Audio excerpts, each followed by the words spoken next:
कहानी की शुरुआत होती है फे नाम के एक लड़के से जो एक साथ सैकड़ों दुश्मनों का सामना कर रहा था। उसने अपनी मार्शल आर्ट्स की कला से कईयों को धूल चटा दी, मगर बदकिस्मती से सबने एक साथ हमला करके उसे बेहोश कर दिया। तभी उसे अपने बचपन की झलक दिखाई दी जब वो अपने पिता के साथ एक अनाथ आश्रम चलाता था। एक दिन उन्हें फियरी नाम का एक लड़का मिला जो बिल्कुल मरने की हालत में था। वो तुरंत फियरी को अपने अनाथ आश्रम में ले आए और उसका इलाज किया। तब फे ने उसे फिर से उठने की हिम्मत दी और कहा कि मैं हमेशा तुम्हारी रक्षा करूंगा।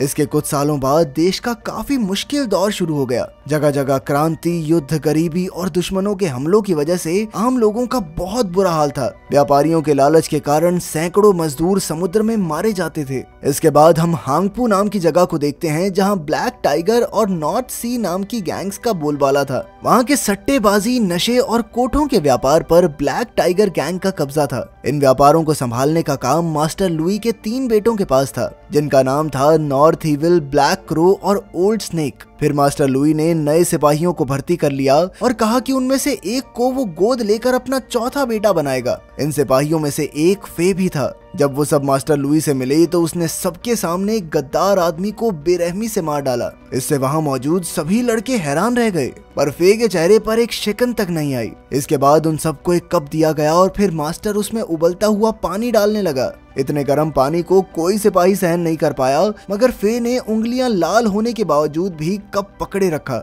इसके बाद मास्टर ने सबको अपनी दुश्मन गैंग नॉर्थ सी के लीडर को मारने का हुक्म दिया और कहा कि जो भी इस काम को पूरा करेगा वही उसका चौथा बेटा बनेगा। अब फे ने अगले दिन नॉर्थ सी के अड्डे पर हमला कर दिया। उसने अकेले ही सभी गार्ड्स पर हमला करके उन्हें ठिकाने लगा दिया। आखिरकार उसका सामना गैंग लीडर से हुआ। दोनों के बीच जबरदस्त मुकाबला शुरू हो गया, लेकिन अंत में फे ने अपनी मार्शल आर्ट्स की ताकत से अपने दुश्मन की ही तलवार से उसी का गला काट दिया। तभी अचानक नॉर्थ सी के कई गुंडों ने उसे घेर कर इकट्ठे हमला बोल दिया। कहानी की शुरुआत इसी जगह से हुई थी, मगर तभी फे के साथ ही बिग टूथ ने ऐन वक्त पर वहां आकर पटाखों की दुकान में आग लगा दी और फे को लेकर वहां से भाग निकला। जब वो ब्लैक टाइगर के अड्डे पर पहुंचा तो फे की बहादुरी देखकर मास्टर बेहद खुश हुआ और उसने फे को गोद ले लिया। वहीं दूसरी ओर जब नॉर्थ सी के लीडर के बेटे वुलोंग ने अपने पिता का सर चौराहे पर लटकता हुआ देखा तो उसका खून खौल उठा।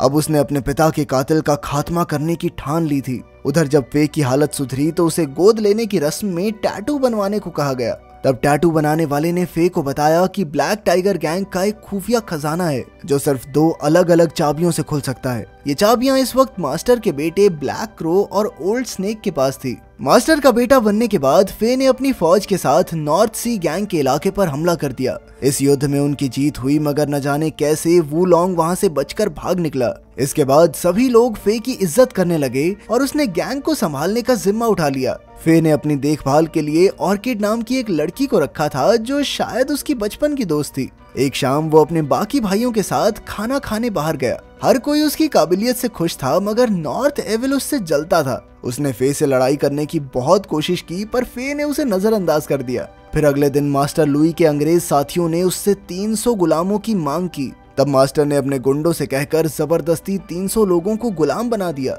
इधर फे को बार बार अपना बचपन दिखाई देता था। एक दिन उसने ऑर्चिड को अपनी जिंदगी की कहानी सुनाई और तब हमें पता चला कि एक दिन फे अपने अनाथ आश्रम के दोस्त फियरी, फा और चुन के साथ खेल रहा था कि तभी ब्लैक टाइगर के गुंडों ने फा को अगवा कर लिया ताकि वो उसे कोठे पर बेच सकें। जब फे के पिता को ये पता चला तो वो तुरंत उस गुंडे को पकड़ने निकले, लेकिन तब तक बहुत देर हो चुकी थी क्योंकि वो फा को पहले ही बेच चुका था। इसके बाद ब्लैक टाइगर गैंग ने फे के पिता के अनाथ आश्रम में आग लगा दी। फे के पिता सभी बच्चों को बचाने में जुट गए, पर इसी चक्कर में अपनी जान से हाथ धो बैठे। इससे फे और फियरी को इतना गुस्सा आया कि वो उस ब्लैक टाइगर गैंग के गुंडे के घर बदला लेने पहुंच गए, मगर उसे तो पहले ही किसी ने मार दिया था। इसके बाद उन दोनों को एक गुरु ने अपने पास रखा और कई सालों तक उन्हें मार्शल आर्ट्स की शिक्षा दी। फिर बड़े होकर जब वो अपने शहर लौटे तो उन्होंने अपनी ही ईगल गैंग बना ली। अब उन्होंने फे के पिता और बाकी सबके माँ बाप की मौत का बदला लेने का फैसला किया, जिन्होंने ब्लैक टाइगर की गुलामी में अपनी जान गंवा दी थी।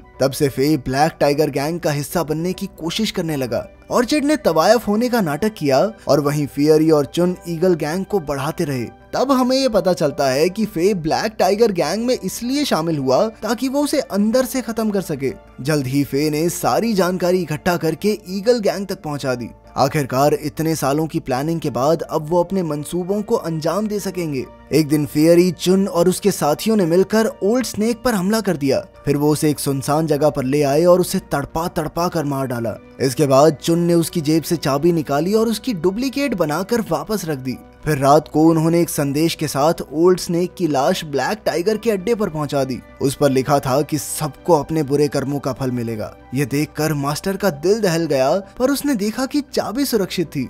फिर उसने ये चाबी नॉर्थ एविल को संभालने के लिए दी। वहीं दूसरी ओर फे मछली पकड़ने के बहाने फियरी से मिलने आया और उससे डुप्लीकेट चाबी लेकर अगले प्लान की तैयारी करने लगा। फिर शाम को फे ब्लैक क्रो के अड्डे पर सट्टा लगाने पहुंच गया। वो सट्टा लगाता और जानबूझकर हर बार हार जाता। अब उसके पैसे खत्म हो गए तो वो ब्लैक क्रो से 3000 सिक्के उधार लेने गया, मगर ब्लैक क्रो ने पैसा देने से साफ इनकार कर दिया। तब फे ने उसके सामने वो डुप्लीकेट चाबी रख दी तो ब्लैक क्रो ने उससे पूछा कि ये तुम्हारे पास कहां से आई। फे ने कहा कि ये उसे नॉर्थ इविल के पास मिली। उसने कहा कि नॉर्थ इविल तो मास्टर के असली चाबी देने से पहले ही डुप्लीकेट चाबी बना चुका था, मगर ब्लैक क्रो को उस पर यकीन नहीं हुआ। इसीलिए वो फे को लेकर शहर के एक सुनसान कोने में आ गया जहां ब्लैक टाइगर का खुफिया खजाना मौजूद था। जब डुप्लीकेट चाबी से खजाना खुल गया तो ब्लैक क्रो का शक यकीन में बदल गया। इसके बाद फे मछली पकड़ने के बहाने दोबारा फियरी से मिला और उसे खुफिया खजाने का पता बताया। अब वो अपने अगले प्लान की तैयारी में जुट गए।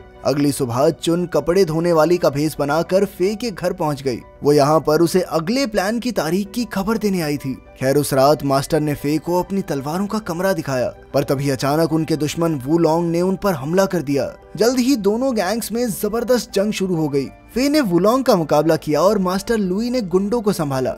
फे और वुलोंग दोनों कमाल के तलवारबाज थे, पर अंत में फे उस पर भारी पड़ गया और उसने वुलोंग के सीने पर तलवार रख दी। फे उसे मारना नहीं चाहता था, पर अचानक मास्टर ने पीछे से तलवार को धक्का दे दिया, जिससे वुलोंग की मौके पर ही मौत हो गई। वहीं दूसरी ओर ईगल गैंग ने नशे की दुकानों में आग लगाकर अपना काम शुरू कर दिया। फिर उन्होंने खुफिया खजाने के पास पहुंचकर गार्ड्स को भी मात दे दी। इसके बाद चुन और उसके साथ ही अपने दुश्मन ब्लैक क्रो को धोखे से एक सुनसान जगह पर ले आए। उधर फियरी अकेले ही ब्लैक टाइगर के गुंडों का सफाया करने लगा। जल्द ही मास्टर को दुकानों में आग लगाने की खबर मिली तो उसने फे को वहां भेजा, लेकिन वहां जाने की बजाय फे उस जगह पहुंचा जहां चुन ने ब्लैक क्रो को बंदी बना रखा था। अब उन्होंने बिना समय गवाए उसे जान से मार डाला और उसे मारा भी कुछ इस तरह कि सबको लगे कि ये खून नॉर्थ इविल ने किया है। मगर दूसरी ओर बदकिस्मती से फियरी को गुंडों ने चारों ओर से घेर लिया और वो पकड़ा गया। बाद में जब फे अड्डे पर पहुंचा तो उसने अपने जिगरी दोस्त को तड़पते हुए देखा। मास्टर ने फियरी से उसके साथियों का पता पूछा तो उसने कहा कि वो खजाना लूटने गए हैं। अब मास्टर घबराकर सीधा खजाने के पास पहुंचा, मगर वहां तो सारा माल लुट चुका था। ईगल गैंग ने सारे ताले तोड़कर खजाना गरीबों में बांट दिया था। तब मास्टर को शक हुआ कि जरूर उसकी गैंग में से किसी ने तो गद्दारी की है। वहीं दूसरी ओर फे ने अपने दोस्त से आखिरी बार बात की। फियरी ने अपना अंत स्वीकार कर लिया था, क्योंकि वो जानता था कि फे की जान बचाने के लिए उसे अपनी जान की कुर्बानी देनी ही होगी। इसीलिए उसने फे को अपना मिशन पूरा करने का वादा करने को कहा। कुछ ही देर में मास्टर गुस्से से तिलमिलाता हुआ आया और उसने फे से फियरी को मौत के घाट उतारने को कहा। लेकिन तभी सिपाही ब्लैक क्रो की लाश मास्टर के सामने ले आए, जिसे देखकर मास्टर के होश उड़ गए। उसकी लाश पर नॉर्थ इविल की तलवार का निशान था, जिसे देखकर मास्टर को उस पर शक हो गया। तब नॉर्थ इविल ने अपनी बेगुनाही साबित करने के लिए फियरी को अपने मालिक का असली नाम बताने को कहा, मगर फियरी ये बताने से पहले ही चल बसा। ये देखने पर सभी को लगा कि नॉर्थ इविल ने फियरी को मारकर सच को दबाने की कोशिश की है। खैर मास्टर बिना कुछ कहे वहां से चला गया। वहीं फे को फियरी की मौत का बहुत गहरा सदमा लगा था और वो अपने दोस्त के साथ बिताई हुई यादों में खो गया। फिर अगली सुबह फे ने ऑर्किड की बाहों में रोकर फियरी की मौत का गम मनाया। ऑर्किड ने उसे शांत किया और अपने मिशन पर ध्यान देने को कहा।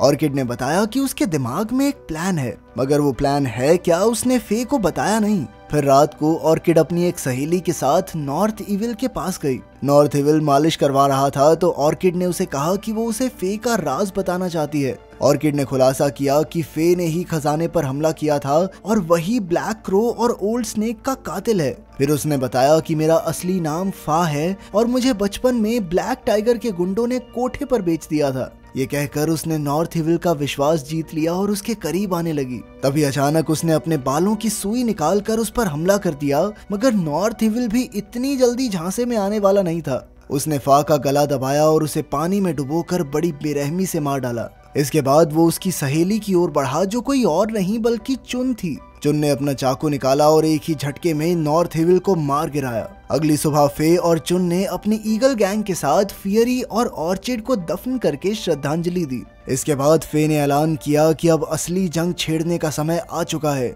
उसने शहर के आम लोगों के बीच पर्चे बांटकर उन्हें ब्लैक टाइगर के खिलाफ आवाज उठाने को कहा। साथ ही फे ने आम लोगों को मार्शल आर्ट्स की ट्रेनिंग देनी शुरू कर दी ताकि वो गुंडों का सामना कर सकें। साथ ही उन्होंने उन 300 गुलामों को भी रिहा किया जिन्हें गुंडे बेचने वाले थे।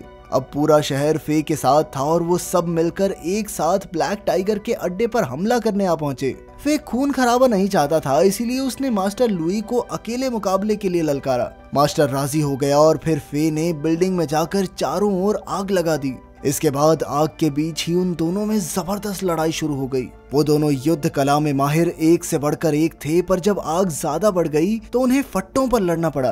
फिर मौका देखकर फे ने मास्टर पर धुआंधार वार करके उसे फट्टों से गिरा दिया, पर तभी अचानक उसने लुई का हाथ पकड़ लिया। मगर मास्टर को ये हारी हुई जिंदगी कबूल नहीं थी और आखिर में आग में गिरकर उसकी मौत हो गई।